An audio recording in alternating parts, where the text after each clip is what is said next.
Mwaramutse neza mwese.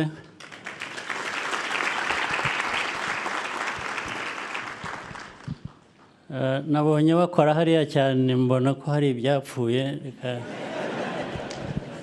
mpitamo kuhihorera nkavugana namwe turi kumwe kurusha.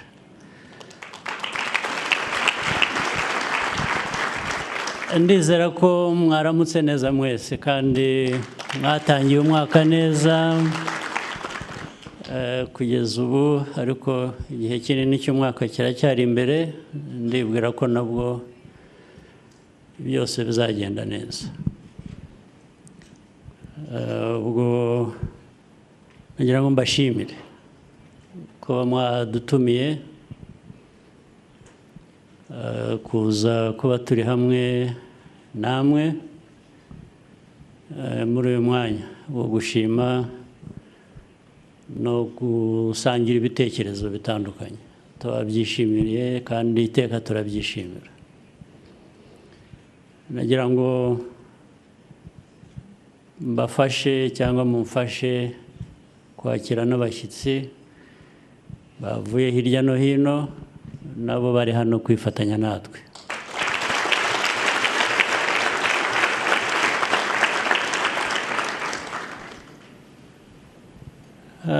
Ndagira ngo mpere ku bivugwa buri gihe, kandi kuko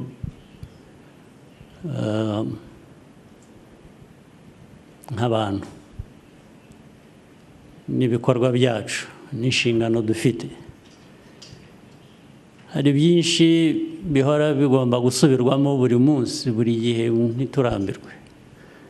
Kubera ko nk'abantu ntabwo ibintu bifata umurongo uko byifuzwa ako kanya ngo birangirire aho, ndetse niba birimo no gukora n'amakosa, abantu barayakora, ugakosora, ejo ukagerageza ugakora ibindi, ndetse ukaza gusanga amakosa yongeye yabaye. Hari ijambo riduhurije hano rero, ijambo ndetse rijyanye no kuba turiho. Kuba turiho hari impamvu, hari n'aho duturuka. Ahenshi hadasobanuka kuri buri wese ngo amenye ko abantu babaho bate, bavuye hehe, isi yaremwe ite, cyangwa yabayeho ite, uko washaka kubyita uko ariko kose. Ibyo ni ibibazo bya buri munsi bihora bishaka ibisubizo, ariko igihe ibyo byose bitaratungana, abantu bo bariho, turiho, tugomba gukomeza kubaho, tukagira ibyo dukora. Niyo abantu baba batarasobanukirwa buri kintu cyose kijyanye n'impamvu abantu bariho, cyangwa se na buriya bushobozi tutumva neza cyane twese, rimwe na rimwe sinzi ko hari ubyumva neza, bwanatumye tubaho. Ibyo bita kurema. Twaremwe dute, nande, aho hagati haba ibitekerezo byinshi bivugwa ku muntu abishatse, ariko icyo tutahakana ni uko turiho, ni uko ibintu biriho. Ushaka inkomoko yabyo uko wayumva, ibyo birakomeza, abantu babana nabyo. Hagati yo kwemera rero no gushakisha ubundi buryo ubwo ari bwo bwose ku muntu uwo ari we wese, hari iki? Abenshi niho twisanga. Binagaragazwa nuko ibyigishwa ndetse byavuzwe kandi byumvikana bizima, abantu duhora tuvuga ibyiza biriho dukwiriye kuba dukora, ndetse ari nabyo bivamo gushimira. Gushimira bivuze ngo warahawe. Icyo ushimira, urashimira ibyo wahawe. Ariko wowe utanga ryari? Urahabwa gusa bikarangirira aho. Nawe ugomba kugira icyo utanga, naho haba hari ikibazo. Uhawe ugashimira, ugahora ushimira ibyo uhawe, we ntugire icyo utanga. Ubwo niho abantu bakwiriye kuba bisuzuma.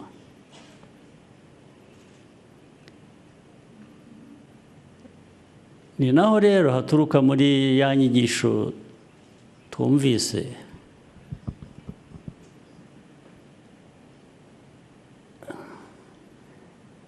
ni naho hagaragarira intege nke z'umuntu. Umuntu ku ruhande rumwe ugashimira kubera ko wabonye ufite ibyo wakiriye, ku rundi ntihagire ikikuvamo ngo kigere ku bandi. Byagenze bite?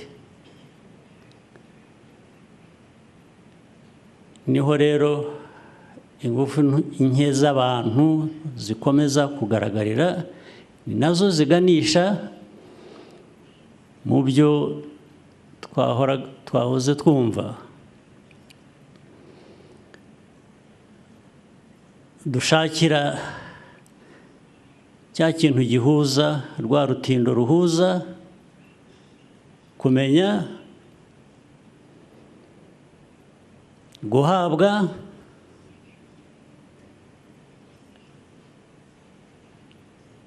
nawe gutanga. Gutanga ni kwa gukora. That is the doing. Iyo gap, icyo kinyuranyo kiri hagati gihora ari kinini cyane. Urutindo rugomba kubakwa hagati aho ni rurerure. Ntabwo rero dukwiriye no kubihunga. Hari abantu babihunga, bakabihungira mu ikuzo, kwikuza, ku buryo ndetse wowe ushaka kwerekana ko uruta abandi. Ariko ibyinshi kwa kwikuza, kwa gushaka kwerekana ko uruta abandi, biba mu mvugo gusa, ntabwo biba mu nkora, mu gukora. Ariko niho bikwiriye. Niba ushaka kuruta abandi, bive mu gukora, ubigaragaze, ndetse binagaragarire mu nyungu abandi babivanyemo. Iyo nabyita mu buryo busanzwe, mu magambo asanzwe,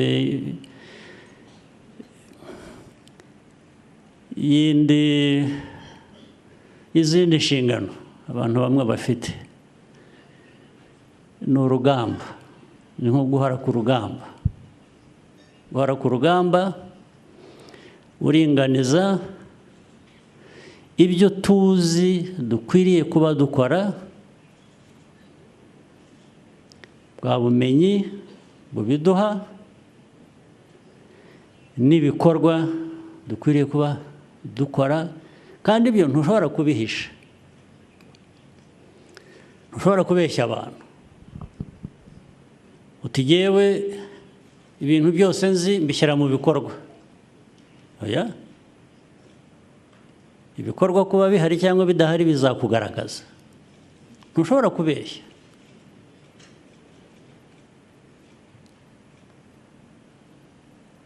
Niyo wabigerageza abantu barakubaza batari ko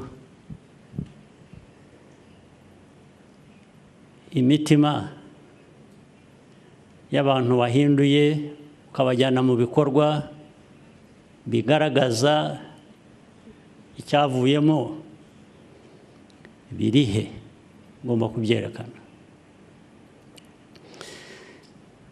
Iyo rero ni intambara ihoraho buri munsi. Reka mbaye nk'urugero rw'inshingano abenshi hano dusangiye tubamo. Mvanye gatoya mu bintu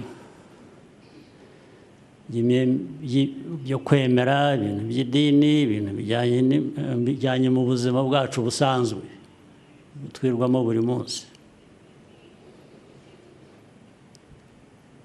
Nabwo ntitugatwarwe cyane ngo ugende ujye hejuru wibagirwe hasi. Ugomba kwibuka ukuri k'ubuzima ni hasi, ni hano ku isi niho turi. Ibindi byo mu kirere binakomeye cyane kubyumva neza, ibyo ni byiza, duhora dushakisha uko twabana nabyo, byatuyobora, byagira bite, ariko tujye twibuka ngo aho duhagaze niho habanza. Tuvuge nko mu nama ya leta, hari inzego nyinshi zitandukanye dukoreramo, z'ubuyobozi bw'igihugu, za politiki, iki bavuze amatora twanyuzemo, nayo mbashimira, nayo mwarayasengeye, ndetse ubwo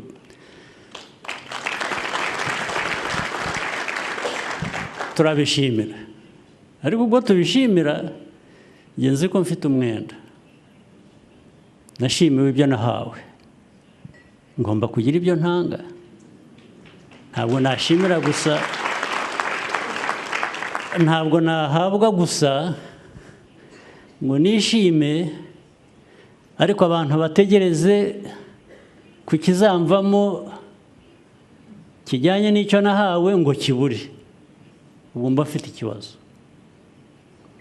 Muri leta, mu mikorere ya buri munsi, turicara no mu nama tugakora, tugafata ingamba z'ibizakorwa, bizabikora bizava he, abazabikora ni bande, tukabyumvikana. Ndetse tukongera tukicara, ibintu byose tukabishyira ku murongo. Umwe ashinzwe iki, undi ashinzwe iki, twagihuriyeho, twakiganiriye.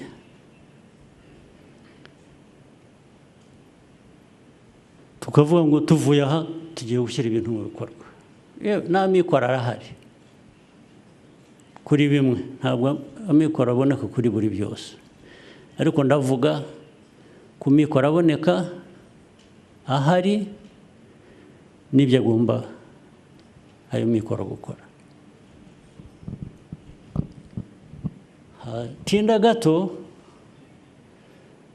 wabaza umuntu umwe uti tugeze kuri wari ushinzwe ibikorwa, tugeze, atangira gusaba imbabazi, ati naribagiwe, ati mutubabarire twaribagiwe. Okay. Ukabaza undi, ahubwo ati twarabikoze. Mugeze, mwakoze ibiki, mugeze. Wajya gusanga, ugasanga ibyo yakoze ni ibindi bitandukanye n'ibyo mwumvikanye. Utse ko wakoze ibintu bitandukanye n'ibyo twumvikanye, habaye iki? Ati nagira ngo turareba, ati nagize ngo, ati bikaba ibindi bintu birebire. Okay, niba waragize ngo, niba hari ikindi wabonye cyari kinyuranye n'ibyo twumvikanye kizima ugomba gukora, kuki se utasubiye inyuma ngo natwe twese tubimenye, tuvuge ko hari inama twungutse dukwiye kuba dukurikiza? Habaye iki? Mu ncamake, umuntu ahera ko asaba imbabazi gusa, ibyo rero ntabwo ari ikibazo kinini, ibyo birasanzwe, umuntu yakora ikosa, ibyo rwose kuri ibyo nta nubwo ari cyo kibazo. Ariko iyo bibaye rimwe ku muntu umwe akabisabira imbabazi, uwo muntu ejo bikongera bikagenda gutyo, ejo bikongera bikagenda gutyo, ntabwo biba bikiri ya makosa akorwa gusa kubera ko uri umuntu, kuko abantu bakora amakosa, ryabaye ikosa ryahindutse icyaha, ni icyaha, ntabwo bikiri ikosa risanzwe ry'abantu bakora.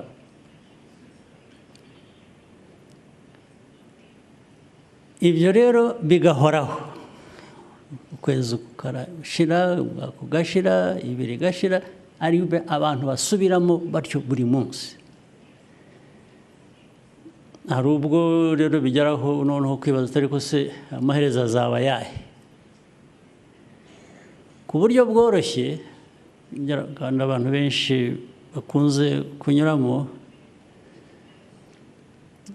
babiragiza ubushobozi bundi buturenze, ubwo babihunze, babiragiza, tukajya kubisengera, tukajya buriya ni ukubihunga, ntabwo ari ikindi, kuko ibyo usaba waranabihawe, ahubwo ntubikoresha, bigaragarira,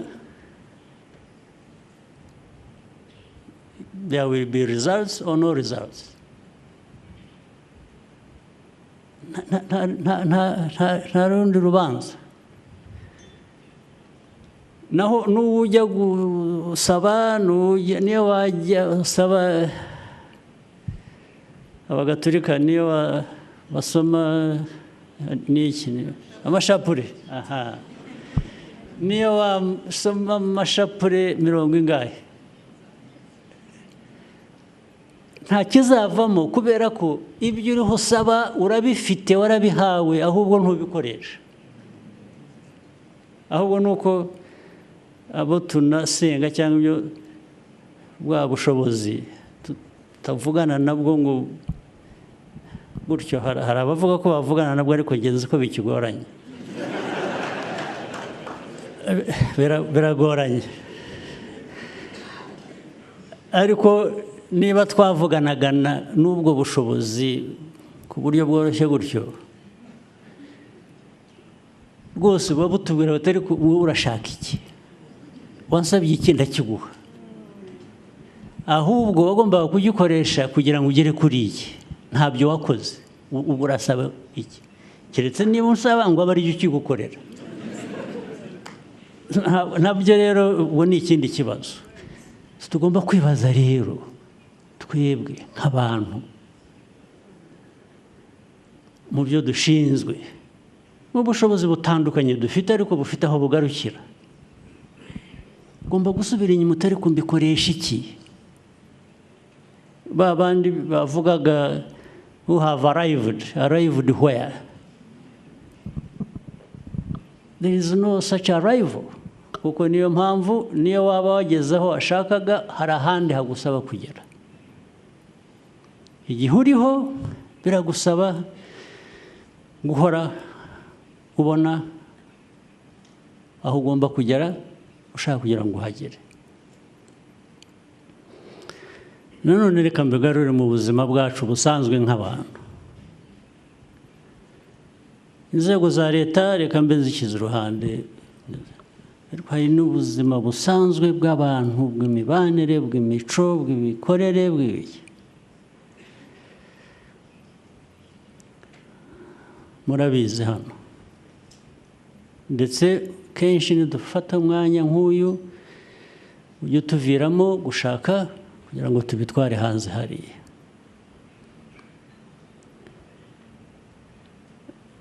Ibi tuganira nuko twahuriye hano n'ibyo tuvuga, erega nabyo ni uburere. Ubu turi mu burere buduha gutekereza neza no gushingira ibikorwa byiza kuri ibyo dutekereza. Reka njye hanze mu buzima busanzwe.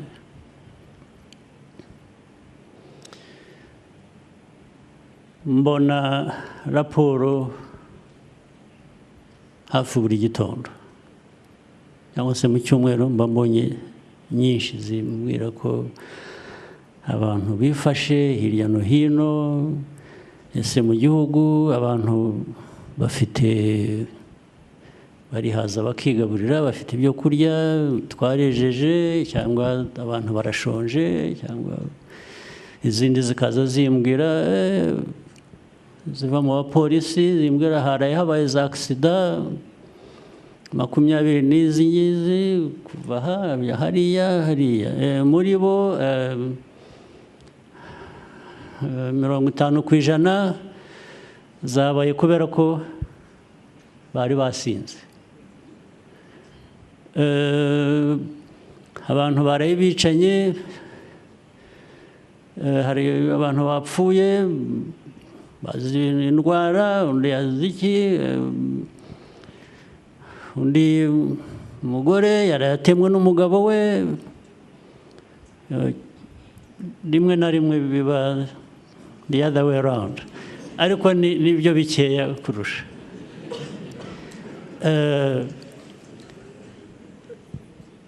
Ibintu byinshi abandi twafashe, abantu bangana batya twasanze bari mu biyobyabwenge,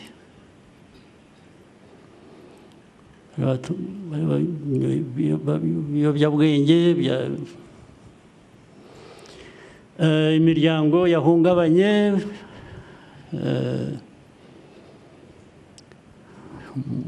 mu mago n'abana batoya bagishakana, bamaze amezi bashakanye bataragera n'urubyaro. Hari imanza zingana zitya baraye batandukanye, ntibumvikana, bararwana cyangwa baragira batya, ibintu byinshi. Dushatse rero kugira ngo twuzuze inshingano zacu, hari abatuyobora mu bintu by'amadini, inyigisho zishingira kuri ibyo ngibyo, dukwiriye kwibuka kubikoresha uko bishobotse kugira ngo tugabanye ibihungabanya umuryango nyarwanda. Twikoresha uburyo ubwo ari bwo bwose. Iyo ubona umubare wa abana bashakanye ejo bundi b'imyaka 20, umwe n'9 undi n'5 bashakanye, n'uwa 30 abakiri muto, ibyo bashakaniye ntabwo ari intambara, ntabwo ari ukurwana hagati yabo ya buri munsi. Bashakanye bagira umuryango utuze, amahoro, ndetse umere neza, ugenda ukura. Ntabwo ari ukwirirwa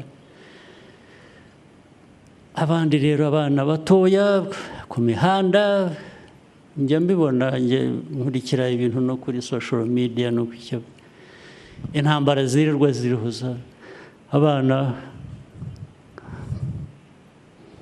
bato bambara ubusa bakajya ku muhanda, bakambara ubusa, uwambara ubusa ararata iki undi adafite, twese tudafite. Kwambara ubusa, kwambara ubusa nta dini iribaho ryo kwambara ubusa, nta muryango ubaho kwambara ubusa. Ariko burya kwambara ubusa ntabwo ari bwa busa, burya bambaye ubusa no mu mutwe, ni ubusa buri mu mutwe. Nicyo kibazo, niho bishingira. Mbwira rero ukuntu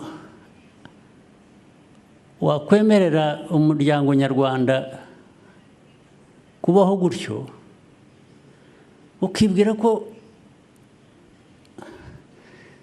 nubwo twicaye hano twebwe nk'abayobozi mu nzego zitandukanye, inshingano tuzaba twuzuza ni izihe? Ni izihe? Tuzibaze ni izihe?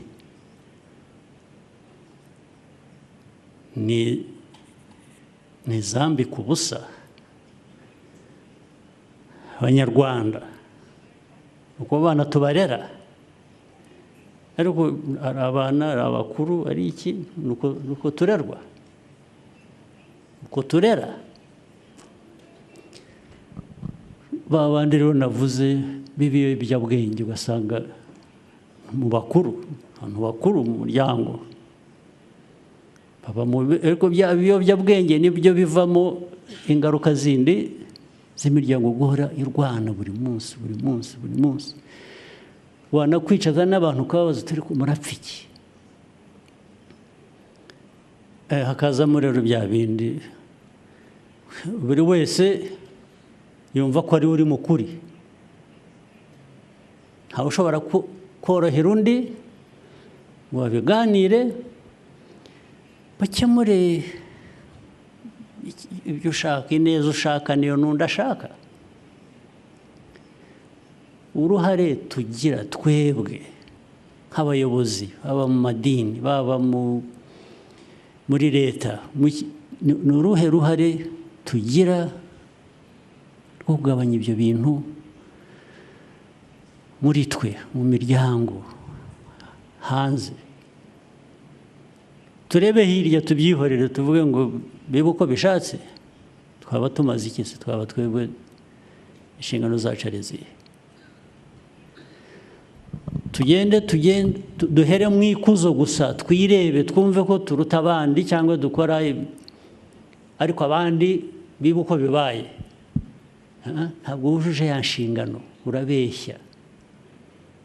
Ikintu cyo kubeshya, cyo kudakoresha ukuri, ubuyobozi ubwo ari bwo bwose, bwaba ubwigisha bwo mu madini, bwa bushobozi buri mu nzego za leta, ariko noneho bitari n'ibyo. Ntabwo rega abantu bose bari muri leta cyangwa bari mu madini. Ubushobozi n'ukuri bukwiye kuba gukoreshwa no mu bantu gusa, mu miryango, mu muryango wawe. Nta ushyize idini iruhande ugashyira ko leta iruhande, no mu muryango wawe ikiganiro ugirana n'umuryango wawe gishobora gufasha kubaka ni ikihe? Ukwiye kubyibaza buri munsi buri munsi buri munsi. Ntabwo uzareka kurera mu muryango wawe ngo idini rizakurerere cyangwa leta izakurerere. Ntabwo ari byo. Bikwiye guhera kuri wowe. Ndetse ntitwimakaze ibidakwiye kuba mu bantu ngo tubyemere bibeho, bikoreshwe, bise nkaho nta cyabaye. Ntabwo ari byo. Buri munsi buri munsi kuba twahuriye hano ni nacyo kizana hano, nabonye umwanya wo kuza nkinegura, narangiza nkagenda. Ibindi uko bizaba biraturenze, atirisi abemera ko hari ibiturenze ndimo, ariko ntabwo bindenze kuvuga icyo ntekereza. Ndetse ubwo ndi mu nzira yo gufasha, wenda niyo kaba ari akantu gato, bya bindi biva mu kumenya biganisha mu gukora. Niba hari icyo umuntu yatangaho umusanzu, twese tujye tuwutanga.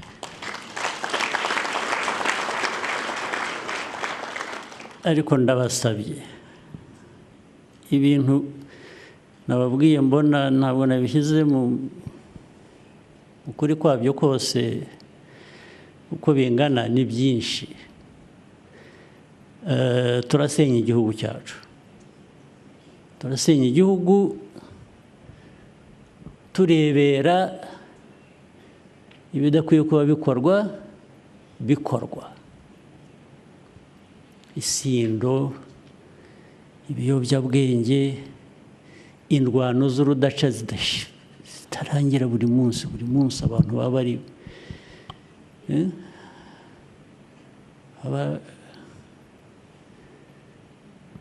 bashikurana. Nitubibona, nababwiye ko mbibona muri raporo mpabwa, ikintu cya mbere kinza mu mutwe ndabaza, ariko tugomba kuba dufite ibibazo mu buyobozi bwa leta ndetse n'ubw'abandi ntavuze, bigomba kuba bihari. Ngo hari ikibazo, tugisuzume rero, ntitukajye hanze gusa ngo tunyure hejuru y'ibintu, tuvuge neza, ndetse tube ibitangaza. Kuba igitangaza ni byiza, ariko kuba igitangaza ubigirwa n'abo wafashije nabo kuba baba igitangaza. Niba ntabo wafashije, ntukwiriye kumera neza ngo ube bihagije. Ukwiye kumera neza ubishingira ku bandi watumye bamera neza. Reka ndangiriza aho. Murakoze, muhorane imigisha y'Imana.